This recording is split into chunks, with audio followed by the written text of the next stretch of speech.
Student, स्वागत है मेरे चैनल टेक लर्न में। आज हम पढ़ेंगे कॉम्बिनेशनल सर्किट्स के बारे में। ठीक है, कॉम्बिनेशनल सर्किट्स की बात करें तो कॉम्बिनेशनल सर्किट्स क्या होती हैं? डिजिटल लॉजिक सर्किट्स होती हैं। इसमें क्या होता है, इनपुट जो होता है वो डिपेंडेंट होता है आपके combination of input and the point of time with total disregard to the past state of input। तो बेसिकली इसमें क्या होता है, आपका कोई भी मेमोरी एलिमेंट काम नहीं करता है। हमने प्रीवियस लेक्चर्स में देखा था, हमने बात करी थी कॉम्बिनेशन और सीक्वेंशियल सर्किट्स की। तो सीक्वेंशियल सर्किट में बेसिकली एक मेमोरी एलिमेंट होता है, बट कॉम्बिनेशन सर्किट में कोई भी मेमोरी एलिमेंट नहीं होता है। तो आपका जो आउटपुट होता है वो सॉलिडली डिपेंड होता है आपके करंट इनपुट पे। The function implemented by combinational circuit is depend upon the Boolean expressions. On the other hand, अगर हम sequential logic circuit की बात करें, so consist of both logic gate and memory element, जैसे हम flip flops की बात करते हैं। ठीक है, अब हमारे पास एक combinational circuits की बात करें तो हमारे पास क्या है, अगर एंड तक आपके इनपुट्स हैं, ये हमारा कॉम्बिनेशनल सर्किट है, तो आपके पास क्या होगा, 1m तक आउटपुट। मतलब जो आपका आउटपुट है वो सॉलिडली डिपेंडेंट है आपके प्रीवियस इनपुट पे, कोई भी मेमोरी एलिमेंट काम नहीं करता है। ठीक है, नेक्स्ट है आपका मल्टीप्लेक्सर। मल्टीप्लेक्सर की बात कर लेते हैं, ये कॉम्बिनेशन सर्किट के अंदर में आता है। तो मल्टीप्लेक्सर्स बेसिकली क्या है, means many to one. Basically हम मेनी इनपुट्स देते हैं, हमारे पास क्या मिलता है, एक single output. A multiplexer is a combinational circuit which is often used when the information many sources must be transmitted over a long distance and it less expensive to multiplex data in a single wire of transmission। तो basically क्या है, हमारे पास different sources से data आ रहा है, हमें transmit क्या करना है ओवर अ लॉन्ग डिस्टेंस। तो हम क्या करते हैं, हमें ज़्यादा अगले से एक्सपेंसिव या चीप की बात करें तो हमें कम पड़ेगा इन अ टर्म ऑफ कॉस्ट कि हम एक सिंगल वायर में डेटा को क्या करें, ट्रांसमिट करें। तो वहां पे हम यूज करते हैं मल्टीप्लेक्सर्स को। मल्टीप्लेक्सर क्या करता है, डिफरेंट इनपुट लाइंस को एक सिंगल इनपुट आउटपुट लाइन में कन्वर्ट करता है, जैसा आप इमेज में देख पा रहे होंगे। ये बेसिकली क्या है, general idea of a multiplexer with n input signal lines, m control signals and 1 output signal. ये हो गए आपके इनपुट लाइंस, ये हो गया आउटपुट, और ये हो गए आपके कंट्रोल सिग्नल्स, या इनको हम कहते हैं डेटा सेलेक्टर्स या सेलेक्टर्स। ठीक है, मल्टीप्लेक्सर को हम ऑलरेडी कहते हैं डेटा सेलेक्टर्स। मल्टीप्लेक्सर को हम डेटा सेलेक्टर्स भी कहते हैं, बिकॉज क्यों कहते हैं, it accept several data inputs and allows only one of them to get through the output at a time. ये क्या करता है, मल्टीपल इनपुट्स लेता है बट किसी एक को ही अलाउ करता है, एक ही एनेबल होता है टू पास दैट लाइन। वो कौन मैनेज करता है, वो आपका मैनेज करता है, ये कंट्रोल लाइंस मैनेज करती हैं कि कौन सा इनपुट इनेबल होगा, वो आउटपुट के लिए जाएगा। ठीक है, बेसिक मल्टीप्लेक्सर की बात करें तो n इनपुट लाइन होती है और सिंगल आपके पास आउटपुट लाइन होती है।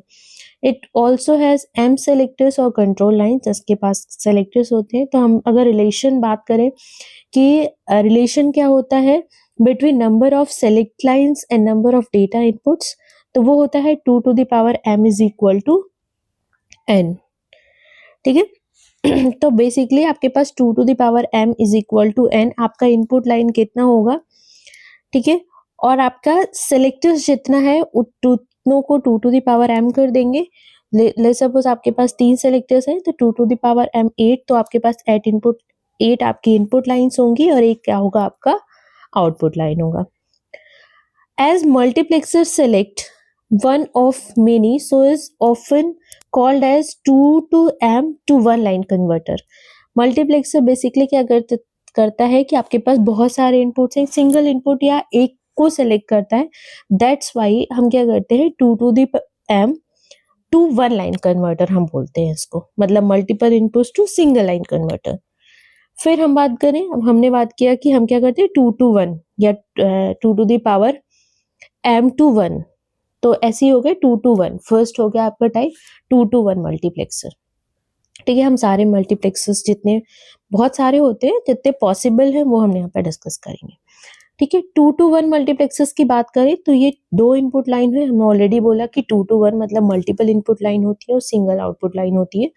तो हमारे पास अगर 2 सेलेक्टर्स, 2 इनपुट लाइन्स है, D0 और D1, और 1 सेलेक्ट है S, ठीक है, और N1 आउटपुट है Y, सिंगल आउटपुट होता है, मल्टीपल लाइन होती है, सेलेक्टर डिसाइड कर देता है, एक हमारे पास सेलेक्टर है, 2 to the power 1 is equal to 2, तो आपके पास 2 इनपुट लाइन्स हो गई, ठीक है। Since there are 2 input signals, only 2 ways are possible to connect the inputs to the output, ठीक है। तो अब हम क्या कहना चाहते हैं कि अगर आपके पास 2 इनपुट सिग्नल्स हैं तो आपके पास 2 ही तरीके हैं, या तो D0 एक्टिव होगा या फिर D1 एक्टिव होगा, एक आइडल रहेगा और एक क्या होगा, पास हो जाएगा और ये आउटपुट में आ जाएगा, ठीक है। अब कौन सा सेलेक्ट होगा वो कौन डिफाइन करेगा, वो डिफाइन करेगा आपका S0, that's called selector. Selector बताएगा कि कौन सा इनपुट सेलेक्ट होगा for the output. Truth table देखते हैं हम हमारे पास एक S0 है, एक सेलेक्टर लाइन है, अगर हम 0-1 के कॉम्बिनेशन की बात करें तो आपके पास एक 0 हो गया और एक 1 हो गया। जब 0 सेलेक्ट होगा तो आपका क्या सेलेक्ट होगा, जब S0 की वैल्यू 0 होगी तो आउटपुट आपका क्या आएगा, D0, और आपके जब S0 की वैल्यू 1 होगी आपके पास आउटपुट में क्या जाएगा, D1 जाएगा, ठीक है। आप इक्वेशन बना सकते हैं, तो Y इज इक्वल टू क्या होगा, S0 बार डॉट D0, क्यों होगा S0 बार हम क्यों लिख रहे हैं, बिकॉज S0 की वैल्यू जब 0 होगी तब कौन सेलेक्ट होगा, D0 सेलेक्ट होगा, राइट। तो आपके पास S0 की वैल्यू क्या हो गई, S0 जब 0 होगा, मतलब हमने पहले देखा था जब केमा पढ़ रहे थे, तो S0 की वैल्यू अगर 0 होती है तो उसको हम क्या लिखते हैं, कोई भी अगर वैल्यू 0 है, A है, अगर A की वैल्यू 0 है तो हम उसको क्या लिखते हैं, A बार, या फिर लिखते हैं A बार और A डैश, ठीक है, हमने यहाँ पे लिखा A बार। तो आपके पास क्या हो गया, S0 डॉट D0, ठीक है, प्लस S0 क्या होगा, 1 होगा, जब 1 होता है तो हम नॉर्मल क्या लिखते हैं, S0, और जब 0 होता है तो हम लिखते हैं S0 बार, ठीक है। तो जब ये 1 होगा, S0 की वैल्यू क्या होगी, 1 होगी, तो आपका कौन सा सेलेक्ट होगा, D1 सेलेक्ट होगा। तो Y इनपुट के लिए आपका ये इक्वेशन हो गया, राइट। उसके बाद अगर हम बात करें कि हमें ट्रुथ टेबल डिजाइन करना है, ठीक है। अब ट्रुथ टेबल डिजाइन करना है, हमें ऑलरेडी पता है आपके पास कौन कौन से बनेंगे, ये तो हो गया एंड S0 डॉट D0, ये हो गया, इसके बीच में एंड है, यहाँ पे एंड है, उन दोनों को कौन एडिशन कौन कर रहा है, ये एक और गेट हो गया। तो जहाँ पे डॉट होता है वो एंड गेट होता है, जहाँ पे प्लस होता है वो कौन सा गेट होता है, और गेट।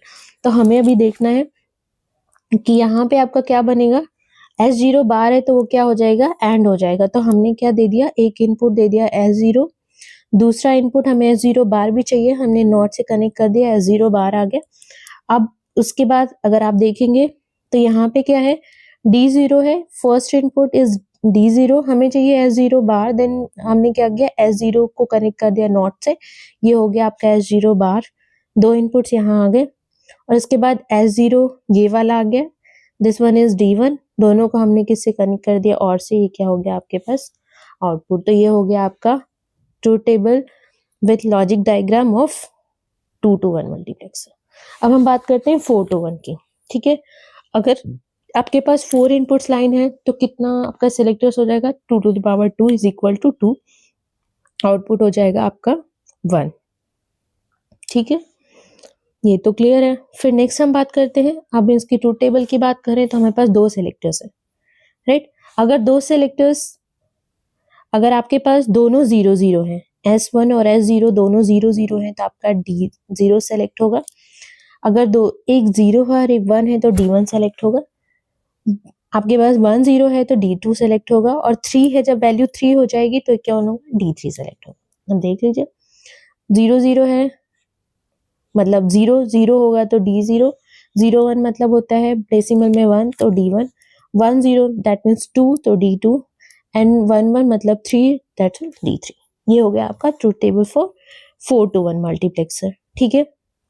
अब हम इसके लिए अगर हम बात करें इक्वेशन की, तो इक्वेशन की अगर हम बात करते हैं तो आपके पास इक्वेशन की बात कर लो तो y इज इक्वल टू क्या हो जाएगा, ये दोनों क्या है 0-0, तो दोनों में क्या हो जाएगा S1 बार S0 बार, दो तीनों के बीच में क्या होगा, एक एंड फॉर्म होगा, वो क्या हो जाएगा, D0। ठीक है, ऐसे ही अगर हम D1 इसकी बात करें तो क्या हो जाएगा आपके पास, S0 बार S0 D1। फिर नेक्स्ट क्या हो जाएगा, S1 S0 बार D2। फिर नेक्स्ट क्या हो जाएगा, S1 S0 और D3। तीनों को एंड कर देंगे तो आपका क्या आ जाएगा, इक्वेशन आ जाएगा। ठीक है, अब हम इसके लिए ट्रूथ टेबल डिजाइन कर लेते हैं। आपने इक्वेशन देखा, तो बेसिकली हमें क्या करना है, इन तीनों के बीच में इन तीनों के बीच में एंड परफॉर्म करना है, ऐसे ही तीनों के बीच में, फिर सबको जोड़ के हमें क्या बनाना है, एक और बनाना है। ठीक है, हम आ गए यहाँ पे। अब हम क्या करेंगे, अब आप देखिए हमें जहां जहां पे नॉट चाहिए, हमने क्या किया, एक S1 ले लिया, एक S1 लाइन हो गई सिलेक्टर लाइन, एक S0 हो गई। दोनों को हमने नॉट करने के लिए या बार करने के लिए हमने दोनों के साथ नॉट को कनेक्ट कर दिया। देन हमने क्या किया, अलग अलग इनपुट लाइंस ले ली, D0 D1 D2 D3। अब हमने क्या किया, सबके साथ एंड को कनेक्ट कर दिया, और उसके बाद हमने क्या किया, इन सब के साथ हमने क्या किया, चार इनपुट्स के साथ हमने और को यूज कर लिया, और हमारे पास क्या हो गया, आउटपुट आ गया। ये क्या हो गया, logic diagram of 4-to-1 multiplexers. Right, next हम बात करते हैं आपका 8-to-1। हमने पढ़ा 2-to-1 4-to-1 and 8-to-1 multiplexer. अगर हम 8 की बात करते हैं तो 2 to the power 3, देन आपके पास कितनी सेलेक्टर लाइन आ जाएंगी, 3। ठीक है, आपके पास आ गई टोटल 3 सेलेक्टर लाइन्स। तो आपके पास 3 सेलेक्टर्स लाइन आ गई। तो अगर आप डायग्राम की बात करेंगे तो आपके पास 7 इनपुट लाइन्स हो गई, 3 सेलेक्टिंग लाइन्स हो गई, एक आउटपुट हो गया। ये हो गया 8-to-1 मल्टीप्लेक्सर का ब्लॉक डायग्राम। हम नेक्स्ट हम बात करते हैं इसके टेबल की। अब ट्रुथ टेबल की बात करेंगे तो अगेन आपके पास 3 सेलेक्टर्स है। तो आपके पास जो टेबल बनती है आपको पहले से पता है, 4041 2021 101। इसके बाद अगर आपका तीनों क्या है, 00, तीनों सेलेक्टर्स विल बी 0, तो आपका क्या हो जाएगा, D0। ऐसे ही 1 है तो D1, 2 है तो D3, 3 है तो D3, अब 4 है तो 1, ये 4 वैल्यू है तो D4, 5 है तो D5। आप इसका डेसिमल अगर निकालेंगे तो 6 और 7 इसके अगेंस्ट आपके क्या आ गए, वैल्यूज आ गए। इनका अगर हम इक्वेशन बनाना चाहेंगे तो y इज इक्वल टू क्या होगा, इक्वेशन क्या आएगा आपका, y इज इक्वल टू आपके पास इनका क्या हो जाएगा, इन सबकी क्या है, सब पे बार आएगा क्योंकि सबकी वैल्यू क्या है, 0 0 है। तो D0 के साथ सबका बार, S2 का बार, S1 का बार, S0 का बार। ऐसे ही D1 के साथ S2 S1 दो 0 0 है, ये 0 है। फिर आपका नॉर्मल S0 आ जाएगा। इधर बात करें तो ये 0 है, ये 0 है, ये वाला क्या आएगा, नॉर्मल ऐसे ही आ जाएगा। ठीक है, ऐसे हम इक्वेशन बना लेंगे। उसके बाद हमें क्या करना, अब हम देखेंगे कितने गेट फॉर्म्स होंगे। तो अगर हम यहाँ पे बात करें तो आपका ये एंड में हो जाएगा, और इनको सबको मिला के क्या बन जाएगा, एक और बन जाएगा। ठीक है, ये हो गया हमारा डायग्राम। हमने बना दिया, हमने 3 सेलेक्टर्स लाइंस ले ली, उनके साथ हमने नॉट यूज कर लिया। उसके बाद हमने सारे इनपुट लाइन ले ली, सबको एंड के साथ कनेक्ट कर दिया, फिर हमने सबको और के साथ कनेक्ट कर दिया। ये हो गया 8-to-1 मल्टीप्लेक्सर। अब नेक्स्ट, अब मल्टीप्लेक्सर्स का यूज करते कहाँ पे है, तो मल्टीप्लेक्सर और डेटा सेलेक्टर क्या होते हैं, बेसिकली कॉम्बिनेशन सर्किट है जो क्या करता है, ट्रांसफर करता है data from many sources to output under control of data select lines. तो बेसिकली आपके पास मल्टीपल सोर्सेज है, डेटा को सेलेक्ट करना है या डेटा को कलेक्ट करना है, तो हम क्या करते हैं, डेटा को एक साथ कनेक्ट कर देते हैं, बट पास वही होता है जो आपका सेलेक्टर सेलेक्ट करता है कि कौन सा डेटा या कौन सा डेटा आउटपुट में जाना है या किस डेटा का भी हमें यूज करना है। क्या एप्लीकेशंस हैं, जैसे हम डेटा राउटिंग की बात करते हैं, डेटा बसिंग की बात करते हैं, केबल टीवी सिग्नल डिस्ट्रीब्यूशन हो रहा है, टेलीफोन नेटवर्क की बात करें, शेयरिंग प्रिंटर्स की बात कर रहे हैं, तो उसमें क्या होता है, सेलेक्ट करता है कि कौन सा पहले प्रिंट होना है। ठीक है, उसके बाद आता है आपका डी मल्टीप्लेक्सर। तो डी मल्टीप्लेक्सर जैसे उसमें क्या था, मैनी टू वन। मल्टीप्लेक्सर्स क्या होते हैं, many to one, but demultiplexers just opposite of multiplexer. तो बेसिकली क्या करते हैं, 1 to many। तो demultiplexer means 1 to many, और demultiplexer reverses the multiplexing operation. तो बेसिकली मल्टीप्लेक्सिंग ऑपरेशन को क्या करता है, रिवर्स करता है। In other words, the demultiplexer takes one data input source and selectively distribute to a given number of output lines. तो आपको क्या करता है, आपका एक सोर्स से डेटा को लेता है और डिस्ट्रीब्यूट करता है जितने भी आपके आउटपुट लाइंस दी गई हैं. इसीलिए हम डीमल्टीप्लेक्सर को डेटा डिस्ट्रीब्यूटर भी कहते हैं. It has M select line for selecting the desired output for the input data as shown in figure. हम फिगर की बात कर रहे हैं. The mathematical relationship between select lines and output lines 2 to the power m is equal to n. तो basically आपका ये n output lines है, तो आपका जितना भी सेलेक्टर लाइन्स होता है उसके हम क्या करेंगे 2 to the power m कर देंगे, तो आपके पास क्या आ जाएगा, आउटपुट लाइन्स आएंगी. लेकिन इनपुट लाइन्स इसमें क्या होती है, सिंगल होता है. ठीक है. As a multiplexer takes data from one input line and distribute over a 2 to the power m output lines, hence it is often referred to as 1 to 2 to m line converter. जैसे हम multiplexers की बात कर रहे हैं तो वो क्या करता है, आपके पास 4 to 1, 2 to 1, 8 to 1, बट इसमें क्या होता है आपका 1 to 4, 1 to 8, 1 to 2. तो ऐसे हम लिखते हैं, जैसे हो गया 1 to 2, 1 to 2, 1 to 4, 1 to 8, 1 to 16. इस तरह के मल्टीप्लेक्सेस होते हैं बिकॉज इनपुट एक होता है, उसको क्या होता है डिस्ट्रीब्यूट करते हैं मल्टीपल आउटपुट लाइन्स. ठीक है. फर्स्ट हम बात करते हैं 1 to 2 डी मल्टीप्लेक्सेस की. नाम से क्लियर है, आपके पास 1 इनपुट लाइन आएगा, 2 आपके पास आउटपुट लाइन आएंगी और मल्टीप्लेक्स और सेलेक्टर लाइन क्या होगी, सिंगल होगी. ठीक है. तो ये हो गया आपके पास 2 to the power 1 होता है, तो 1 आपके पास सिलेक्टर लाइन. ठीक है. इसके बाद अगर हम इसके टेबल की बात करें तो आपके पास दो सेलेक्टर, एक सिंगल सेलेक्टर लाइन है, कॉम्बिनेशन आपका बनता है 0 और 1. अगर 0 है तो y1 सेलेक्ट होगा. ठीक है. और आपके पास अगर आपके पास 0 है तो ये d कहाँ जाएगा, y1 के पास जाएगा. सॉरी 0 है तो y 0 के पास जाएगा, और अगर y1 है तो कहाँ जाएगा, y1 के पास जाएगा. ठीक है. तो मतलब ये डिसाइड कर रहा है सेलेक्टर की डी या ये वाला पर्टिकुलर इनपुट किसके पास जाएगा. ठीक है. तो ये आपके पास अगर हम बूलियन एक्सप्रेशन की बात करें तो y0 के लिए कौन सा बूलियन एक्सप्रेशन बनेगा, y0 के लिए बनेगा s0 बार d, y1 के लिए बनेगा s0 d. ठीक है. इसके बाद अगर हम बात करें इसके सर्किट डायग्राम की, तो सर्किट डायग्राम आपका कैसे बनेगा, आपके पास S0 है, S0 बार है, S0 है, S0 बार है, एक D है इनपुट लाइन. ठीक है. ये आपके पास D इनपुट लाइन हो गई. और उसके बाद हम क्या करेंगे, फर्स्ट y0 के लिए इक्वेशन क्या है आपके पास, S0 बार D. तो आपके पास y0 के लिए क्या आ गया, S0 बार, नॉट ऐड कर दिया हमने, यहाँ पे नॉट ऐड कर दिया. नॉट ऐड करने के बाद ये क्या हो गया आपके पास, S0 D. ठीक है. इसके बाद हम नेक्स्ट बात करते हैं आपके 1 to 4 मल्टीप्लेक्सर्स की. 1 to 4 में आपके पास एक सिंगल इनपुट लाइन तो हमेशा सिंगल ही होगी. 4 आपके पास आउटपुट लाइन्स हो जाएंगी, तो आपके पास सेलेक्टर कितने होंगे, 2 to the power 2. तो ये हो गया आपके सेलेक्टर्स 2, S1 and S0. ठीक है.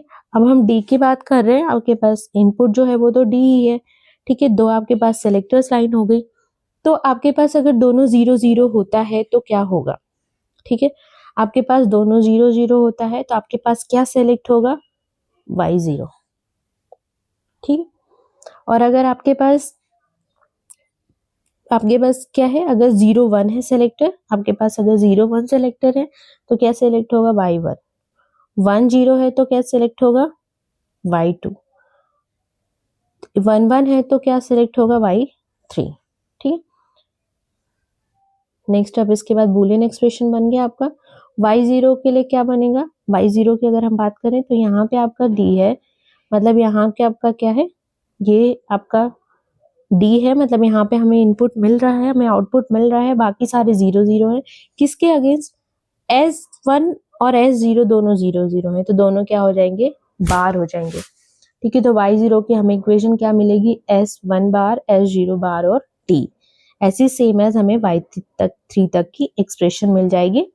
ठीक है, उसके बाद हम क्या करेंगे, सर्किट डायग्राम डिजाइन करेंगे। हमें क्या क्या चाहिए, अगर हम सर्किट डायग्राम की बात करें तो हमें क्या क्या नीड है यहाँ पे, तो हम देखते हैं यहाँ पे हमें इन सब के लिए क्या चाहिए, एंड चाहिए।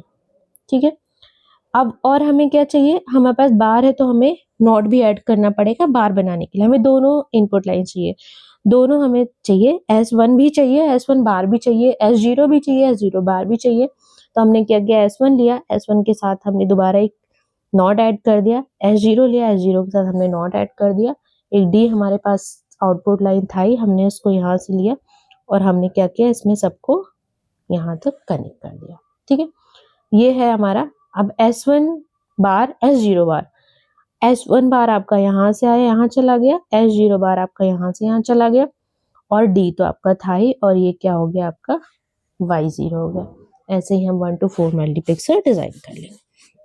1 to 8 में क्या करना है, 8 हमारे पास हो गए, 1 इनपुट लाइन 1 हो गया, इंटू 8, 1 to 8 मतलब आपके पास 8 आउटपुट लाइन्स हो गई। 8 आउटपुट लाइन्स की बात करेंगे 2 to the power 3, तो आपके पास सेलेक्टर्स कितने हो गए, 3 हो गए आपके पास सेलेक्टर्स। ठीक है, अब हम बना लेंगे इसका डायग्राम। आपके पास इनपुट है वो तो D ही है, आपके पास 3 सेलेक्टर्स हो गए, 3 सेलेक्टर के साथ कॉम्बिनेशन क्या बनता है आपको पता है, 40 41 20 21 01 01 01। ठीक है, अब जब तीनों 0 होंगे तो कौन सेलेक्ट होगा, Y0। ये 1 होगा तो Y1, ये 0 1 0 का मतलब होता है 2, डेसिमल में चेंज करेंगे तो वैल्यू आती है 2। ठीक है, जब 2 सेलेक्ट होगा तो Y2, 1 1 मतलब 3 तो Y3, 1 0 0 मतलब 4 तो Y4। ठीक है, ऐसे ही क्या होगा, यहाँ तक आपका Y7 सेलेक्ट हो जाएगा। इक्वेशन देखेंगे आप, तो आइए इक्वेशन बनेंगे सबके। उसके बाद हम क्या करेंगे, इसका सर्किट डायग्राम डिजाइन कर देंगे। सर्किट डायग्राम बहुत ही सिंपल होता है डिजाइन करना। प्राइमरी लेवल के लिए हमें क्या करना है, एक जो इनपुट लाइन है उसको हमने ले लिया, S2 हमें नॉट चाहिए एंड नॉट ऐड कर दिया, S1 के साथ नॉट ऐड कर दिया, S0 के साथ नॉट ऐड कर दिया, और हमने जैसे इक्वेशन है एज इट इज हमने उठाया और उसको उसके साथ कनेक्ट करते चले गए, और हम अपना Y0 Y1 Y2 Y3 Y7 हमने निकाल दिया। ये हो गया आपका डी मल्टीप्लेक्सर। तो हमने मल्टीप्लेक्सर पढ़ लिया और डी मल्टीप्लेक्सर पढ़ लिया। अब हम बात करेंगे एनकोडर्स की। तो बेसिकली एनकोडर्स है क्या, ये प्रोसेस है for converting from human readable code to machine readable code, binary known as encoding. ठीक है, दैट इज, अगर हम बात करें कि ह्यूमन रीडेबल फॉर्म मतलब जो भी हम इनपुट करते हैं उसको मशीन में चेंज करना पड़ता है, मशीन लैंग्वेज में चेंज करना पड़ता है, या मशीन कोड में जो मशीन रीड कर पाए वो क्या फॉर्म है हमें पहले से पता है, इट्स बाइनरी। मशीन किस में रीड करती है, 0 and 1 के फॉर्म में। तो बेसिकली जो हमारा ह्यूमन रीडेबल कोड है उसको मशीन रीडेबल कोड में चेंज करना एनकोडिंग का काम होता है। An encoder is a combinational circuit that converts more familiar numbers, symbols, characters into binary code. Encoders are widely used in many applications. Calculators की बात कर लीजिए, मोबाइल फोन्स की बात कर लीजिए, कंप्यूटर्स की बात कर लीजिए, ATM मशीन्स की बात कर लीजिए, सब में encoders यूज होता है। An encoder has a number of input lines, but only one of them is activated at a time, representing a digit or character, and produce a binary code depending on which input is activated. अच्छा, अगर हम बात करें कि कौन सा input, एक ही input एक टाइम में इनेबल होता है।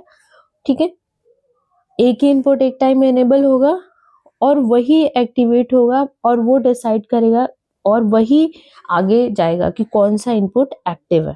ठीक है, ये आपका नॉर्मल ब्लॉक डायग्राम है इनकोडर का। नेक्स्ट देखते हैं, आज हम बात करते हैं डेसिमल टू BCD एनकोडर की। ठीक है, अब decimal to binary coded decimal encoder is also known as, इसको 10 लाइन टू 4 लाइन एनकोडर कहते हैं। ठीक है, अब 10 लाइन टू 4 लाइन एनकोडर क्यों कहते हैं, बिकॉज ये डेसिमल 10 लाइन मतलब डेसिमल 0 to 9 और 4 लाइन मतलब BCD, इसलिए हम इसको कहते हैं 10 line to 4 line encoder.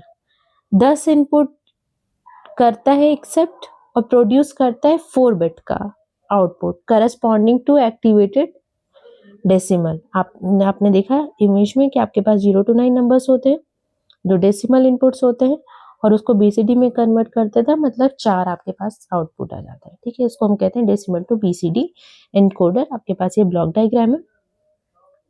Next हम बात करते हैं, अगर हम डेसिमल डिजिट की बात करें, आपके पास ट्रूथ टेबल की बात कर रहे हैं, तो आपके पास टोटल डेसिमल डिजिट कितनी होती है? 0 to 9, आपको पता है। ठीक है, अब इनके अगेंस्ट आप बीसीडी की बात कर लो, तो बीसीडी नंबर्स की बात हम करें तो 0 का जो बीसीडी होता है वो 0 0 होता है, 1 का बीसीडी जो होता है वो 1 होता है, 0 0 0 1। 2 का जो होता है 0 0 1 0 होता है। ऐसे ही 9 तक का बीसीडी आपको पता है। ठीक है, अब हम बात करें कि अगर हम बीसीडी एनकोडर की बात कर रहे हैं, तो आपके पास ये आ गया आपका लॉजिक डायग्राम। ठीक है, हम इसके बाद देख लेते हैं कि अगर आप from this table you can determine the relationship between each BCD bit and decimal digit in order to analyze the logic. For instance, the most significant bit of the BCD code A3 is always A1 for decimal digit 8 or 9. अगर हम BCD की बात करें, अगर हम example के लिए देखते हैं कि आपके पास अगर हम BCD कोड A3 की बात करें, ये है आपका A3। ठीक है, और अगर आप A3 is always 1 for decimal digit 8 और 9, अगर हम 8 और 9 की बात करें तो दोनों में क्या है, मोस्टली क्या होता है, 1 ही है, ऑलवेज 1 ही है। ठीक है, A3 in terms of the decimal digit can therefore can be written as, अगर हम A3 की बात करें तो हम उसको कैसे लिख सकते हैं? A3 is equal to 8 + 9। ठीक है, 8 + 9, क्योंकि दोनों में क्या है, ये 1 1 है। ठीक है, but A2 is always A1 for decimal digit 4 5 6 7। ठीक है, ये A3, अच्छा 8 + 9 का मतलब होता है 8 और 9। ठीक है, प्लस नहीं होगा, 8 + 9 इज इक्वल टू 17 नहीं होगा, ये होगा 8 और 9। मतलब अगर हम 8 और 9 की बात करें तो दोनों केस में आपका A3 क्या है, 1 है। इसीलिए हमने और को हम हमेशा किससे लिखते हैं? और को हम लिखते हैं प्लस से। ठीक है, तो इसलिए हमने इसको लिखा 8 और 9। अगर हम बिट A2 की बात करें तो अगर आप A2 को देखोगे, for A2 is always A1, A2 और A1 की वैल्यू हमेशा इक्वल है। अगर हम 4 5 6 7 की बात करें, आप देखिए 4 5 6 7। ठीक है, 4 5 6 7 में अगर हम बात करेंगे तो आपकी जो A2 है वो ऑलवेज A1 है। ठीक है, 4 5 6 7 की बात कर लीजिए तो A2 और A1 क्या है, ऑलवेज A1 है। ठीक है, नेक्स्ट अगर हम बात करें तो हमने क्या किया, 4 और 5 और 6 और 7। ठीक है, A1 is always A1 for decimal digit 2 3 6 7। ठीक है, A1 हमेशा A1 ही है। अगर 4 5 6 2 3 6 7 की अगर हम बात कर ले, ठीक है, तो आपके पास 2 3 6 और 7 क्या है, हमेशा 1 1 1 ही है। तो इसीलिए हमने क्या लिखा, 2 3 6 7, या तो 2 और 3 और 6 और 7। Finally A0 is always A1 है। ठीक है, A0 क्या है, ऑलवेज A1 है। 1 3 5 7 A0 ऑलवेज A1 है। अगर हम A0 की बात कर ले तो ये क्या है, हमेशा A1 है। किसके केस में? 1 3 5 7 9 1, ठीक है, 5 7 9। ठीक, तो इस केस में क्या है, ये हमेशा फॉर A0। तो हमने क्या कर लिया, ये इक्वेशन बना लिया। इस इक्वेशन के बेस पे हम क्या करेंगे, आपके पास इस सर्किट डायग्राम बना लेंगे। अब A3 8 और 9 है, तो आपके पास 8 और 9 के साथ क्या हो जाएगा, आप देखेंगे 8 और 9 के साथ क्या हो गया, और हो गया। तो ये क्या आ गया, आपके पास A3 आ गया। इक्वेशन रेडी हो गई है। A2 क्या है, 4 और 5 और 6 और 7। तो A2 क्या है आपके पास, 4 4 5 6 7 क्या हो गया, A2। ठीक है, फिर A1 2 3 6 7, A1 की बात करें तो आपके पास 2 3 और 6 और 7 हमारे पास था, यहाँ पे हमने ले लिया। ठीक है, A0 की बात करें तो 1 3 5 7 9, A0 की बात कर लो तो 1 3 5 7 9, 1 3 5 7 और ये हो गया 9। तो ये हम क्या करें, हमने यहाँ से ले गए और ये बन गया हमारा logic diagram decimal to BCD encoder. ठीक है, अब डिकोडर की बात कर लेते। डिकोडर क्या है, कॉम्बिनेशनल लॉजिक सर्किट है that converts a binary code into desirable output signal. It is called decoder because it perform the process of encoder. ठीक है, अगर हम एनकोडर की बात करें तो डिकोडर ठीक रिवर्स प्रोसेस होता है एनकोडर का. अगर हम लॉजिक सिंबल एन की बात करें तो आपके पास एन इनपुट्स होते हैं, एम आउटपुट होते हैं. ठीक है, अगर हम 2 to 4 बाइनरी इनकोडर की बात कर लें तो आपके पास क्या हो गए, 2 आपके पास इनपुट हो गए, 4 आपके पास आउटपुट हो गए, 1 हो गई आपकी इनेबल बिट. तो बेसिकली इनेबल बिट डिसाइड करती है कि आगे आपका क्या आउटपुट होगा. ठीक है, कौन से बिट इनेबल है. ठीक है, in 2 to 4 binary decoder, 2 inputs are decoded into 4 outputs. ठीक है, हेंस तो अगर हम बात करें इसकी तो ये हो गया आपके पास 2 to 4 डिकोडर. ठीक है, 2 आपके ये हो गई, 4 आपके आउटपुट लाइन, एक इनेबल बिट. आप इसका डायग्राम देख लीजिए, आपके पास इनेबल बिट 0 है तो आपके पास कोई भी ए बी का कोई भी कॉम्बिनेशन या कोई भी इनपुट पास ऑन नहीं हो रहा है, तो सब आपका 0 है. आप इसके बाद 1 0 ये हो गया. ठीक है, आपके पास जब भी इनेबल बिट 1 है तभी काम होगा. तो अगर इनेबल बिट 1 है तो ये 0 0 0 1 1 0 1 1.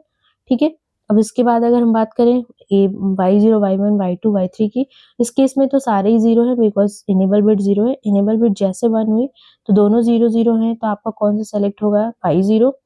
ये 1 है तो y1, ये है तो 2 y3. ठीक, ये हो गया आपका इक्वेशन और ये हो गई आपकी सर्किट. ठीक है, इक्वेशन और सर्किट. ऐसे ही 3 to 8 डिकोडर होता है आपके नॉर्मल. जब ये इनेबल बिट 0 होगी तभी आपका डिकोडर काम करेगा, अदरवाइज नहीं काम करेगा. जैसे ही 0 है आपका सब कुछ 0 है.